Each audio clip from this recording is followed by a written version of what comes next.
श्री कृष्ण जी ने कहा था ऐसा होगा कलयुग। श्री कृष्ण द्वारा की गई भविष्यवाणियां कलयुग के लिए जो आज हो रही हैं सत्य। महाभारत हिंदुओं का नहीं समस्त मानव जाति का ग्रंथ है। इससे प्रत्येक मानव में एक अच्छी शिक्षा का मार्ग मिल सकता है। प्रत्येक मनुष्य को इससे आगे पढ़ना चाहिए। महाभारत से जीवन में जुड़ा कोई भी विषय नहीं है जिसका वर्णन न किया गया हो, जिसमें जीवन के कोई समाधान ना हो। महाभारत में देश, धर्म, न्याय, राजनीति, समाज, योग, युद्ध, परिवार, ज्ञान, विज्ञान, अध्यात्म, तकनीकी समस्या विषयों का वर्णन मिलेगा। वर्तमान युग में महाभारत का एक प्रसंग से आज मानव कुछ सीख सकता है। यह प्रसंग उस वक्त का है जबकि पांचों पांडवों को वनवास हो गया था। वनवास जाने के पूर्व पांडवों ने भगवान श्री कृष्ण से कहा था, हे श्री कृष्ण, अभी यह द्वापर का अंतकाल चल रहा है, आप हमें बताइए कि आने वाले कलयुग का कलिकाल चाल गति कैसी होगी।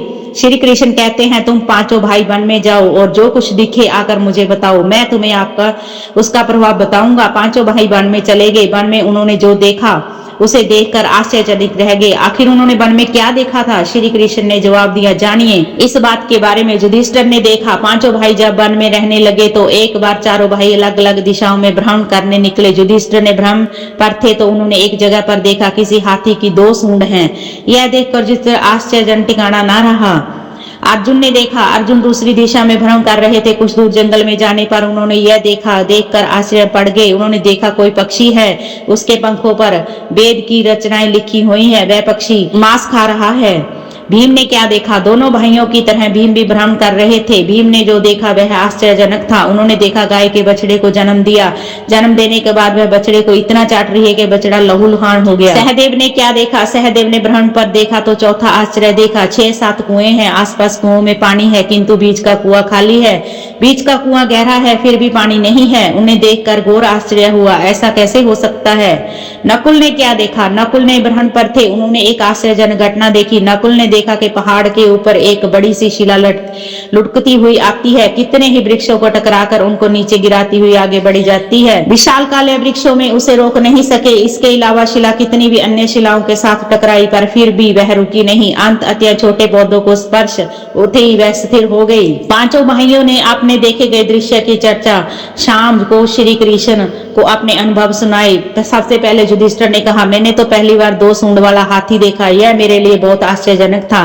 तब श्री कृष्ण जी कहते हैं, हे धर्मराज, अब तुम काली काल को सुनो। कल युग में ऐसे लोगों का राज्य होगा जो दोनों ओर से शोषण करेंगे, बोलेंगे कुछ और करेंगे कुछ, मन में कुछ और कर्म में कुछ। ऐसे लोगों का राज्य होगा, इससे तुम पहले राज्य कर लो। युधिष्ठिर के बाद अर्जुन ने कहा, मैंने तो देखा कि इस रात का आश्चर्य है कि मैंने देखा पक्षी के पंखों पर वेद की रचनाएं लिखी हुई हैं, पक्षी मुर्दा मांस खा रहा है।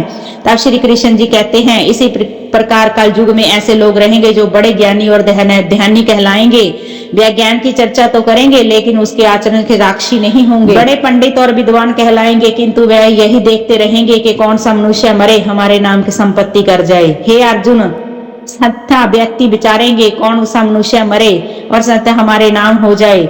हर जाति धर्म प्रमुख पद पर बैठे विचार करेंगे कि किसका श्राद्ध हो और कब किस पद से हटे उस पर चढ़े। चाहे कितने भी बड़े लोग होंगे किंतु उनकी दृष्टि धन पद पर ही रहेगी। ऐसे लोगों की बिहात होगी, कोई भी बिरला संत पुरुष ही होगा। अर्जुन का सवाल का जवाब देने के बाद भीम ने अपना अनुभव सुनाया। भीम ने कहा, मैंने देखा कि गाय बछड़े को इतना चाटती है कि बछड़ा लहूलुहान हो जाता है।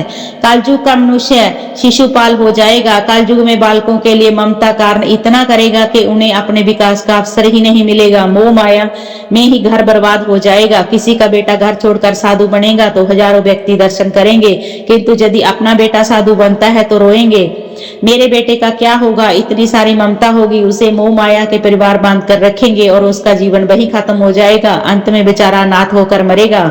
वास्तव में लड़के तुम्हारे नहीं हैं, वह तो बहुओं की अमानत है। लड़कियां जमाइयों की अमानत है और तुम्हारा शरीर मृत्यु की अमानत है।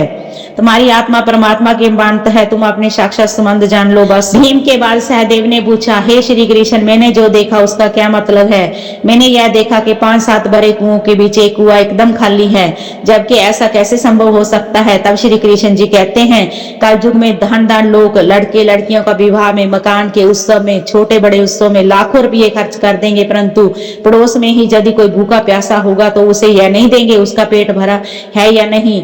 उनका अपना सगा भूख से मर जाएगा तो वे देखते रहेंगे, दूसरी ओर मौज मदिरा मांस सुंदरता वासना पैसे उड़ा देंगे, किंतु किसी के दो आंसू पहुंचने की रुचि ना होगी। कहते हैं तामत्य जह कालयुग में अन्न भंडार होंगे लेकिन लोग भूख से मरेंगे। सामने महलों बंगलों में ऐशोराम चल रहे होंगे लेकिन पास की झोपड़ी में आदमी भूख से मर जाएगा। एक ही जगह में असमानता अपने आप चरम पर होगी। सहदेव के बाद नकुल ने श्री कृष्ण जी को बताया कि मैंने एक आश्चर्य देखा। वह जह के एक बड़ी सी चट्टान पहाड़ से लुढ़कती हुई वृक्षों के तने और चट्टानों को रोक ना पाई, किंतु एक छोटे से पौधे से टकराते ही वह चट्टान रुक गई। तब श्री कृष्ण जी कहते हैं कलयुग में मन का मन नीचे गिरेगा, उसका जीवन प्रतीत होगा। यह प्रतीत जीवन धन शिलाओं को नहीं रोक पाएगा, ना ही सत्ता वृक्षों से रुकेगा, किंतु हरि राम के एक छोटे से पौधे से, हरि कीर्तन के एक छोटे से पौधे से मनुष्य जीवन पतन होना रुक जाएगा। श्री मन नारायण नारायण हरि हरि। आज की वीडियो में बस इतना ही। अगर आपको हमारे द्वारा दी गई जानकारी अच्छी लगी हो तो प्लीज वीडियो को लाइक और चैनल को सब्सक्राइब कर दे। मिलते हैं